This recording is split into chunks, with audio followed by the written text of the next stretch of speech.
Chapter 9.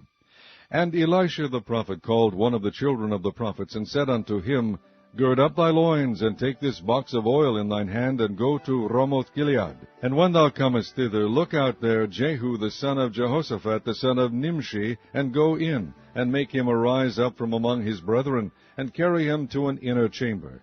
Then take the box of oil, and pour it on his head, and say, Thus saith the Lord, I have anointed thee king over Israel.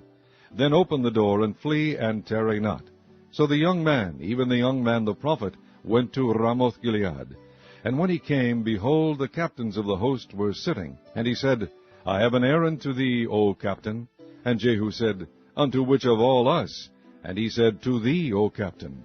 And he arose and went into the house, and he poured the oil on his head, and said unto him, Thus saith the Lord God of Israel, I have anointed thee king over the people of the Lord, even over Israel. And thou shalt smite the house of Ahab thy master, that I may avenge the blood of my servants the prophets, and the blood of all the servants of the Lord, at the hand of Jezebel. For the whole house of Ahab shall perish, and I will cut off from Ahab him that pisseth against the wall, and him that is shut up and left in Israel. And I will make the house of Ahab like the house of Jeroboam the son of Nebat, and like the house of Baasha the son of Ahijah. And the dogs shall eat Jezebel in the portion of Jezreel, and there shall be none to bury her. And he opened the door, and fled. Then Jehu came forth to the servants of his lord, and one said unto him, Is all well?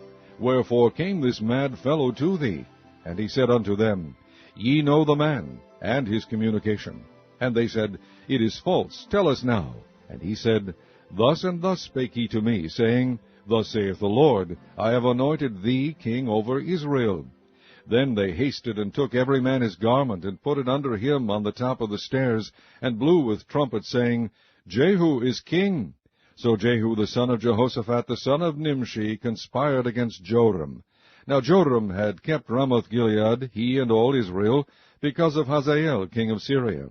But King Joram was returned to be healed in Jezreel of the wounds which the Syrians had given him, when he fought with Hazael king of Syria. And Jehu said, If it be your minds, then let none go forth nor escape out of the city to go to tell it in Jezreel. So Jehu rode in a chariot, and went to Jezreel, for Joram lay there. And Ahaziah king of Judah was come down to see Joram. And there stood a watchman over the tower in Jezreel, and he spied the company of Jehu as he came, and said, I see a company. And Joram said, Take an horseman, and send to meet them, and let him say, Is it peace? So there went one on horseback to meet him, and said, Thus saith the king, Is it peace? And Jehu said, What hast thou to do with peace? Turn thee behind me. And the watchman told, saying, The messenger came to them, but he cometh not again. Then he sent out a second on horseback, which came to them, and said, Thus saith the king, Is it peace? And Jehu answered, What hast thou to do with peace? Turn thee behind me. And the watchman told, saying, He came even unto them, and cometh not again. And the driving is like the driving of Jehu the son of Nimshi, for he driveth furiously. And Joram said, Make ready. And his chariot was made ready. And Joram king of Israel and Ahaziah king of Judah went out, each in his chariot. And they went out against Jehu, and met him in the portion of Naboth the Jezreelite. And it came to pass, when Joram saw Jehu, that he said, Is it peace, Jehu? And he answered, What peace, so long as the whoredoms of thy mother Jezebel and her witchcrafts are so many? And Joram turned his hands and fled, and said to Ahaziah, There is treachery, O Ahaziah.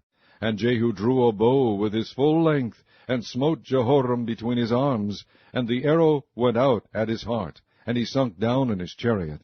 Then said Jehu to Bidkar his captain, Take up and cast him in the portion of the field of Naboth the Jezreelite.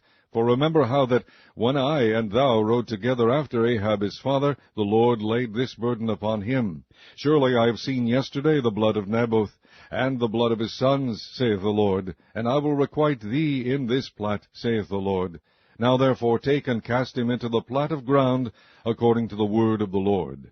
But when Ahaziah the king of Judah saw this, he fled by the way of the garden house. And Jehu followed after him, and said, Smite him also in the chariot. And they did so at the going up to Gur, which is by Ibleam, and he fled to Megiddo, and died there. And his servants carried him in a chariot to Jerusalem, and buried him in his sepulchre with his fathers in the city of David. And in the 11th year of Joram the son of Ahab began Ahaziah to reign over Judah. And when Jehu was come to Jezreel, Jezebel heard of it, and she painted her face, and tired her head, and looked out at a window. And as Jehu entered in at the gate, he said, Had Zimri peace? Who slew his master? And he lifted up his face to the window, and said, Who is on my side? Who? And there looked out to him 2 or 3 eunuchs. And he said, Throw her down. So they threw her down, and some of her blood was sprinkled on the wall and on the horses, and he trode her under foot. And when he was come in, he did eat and drink, and said, Go see now this cursed woman, and bury her, for she is a king's daughter. And they went to bury her, but they found no more of her than the skull and the feet, and the palms of her hands.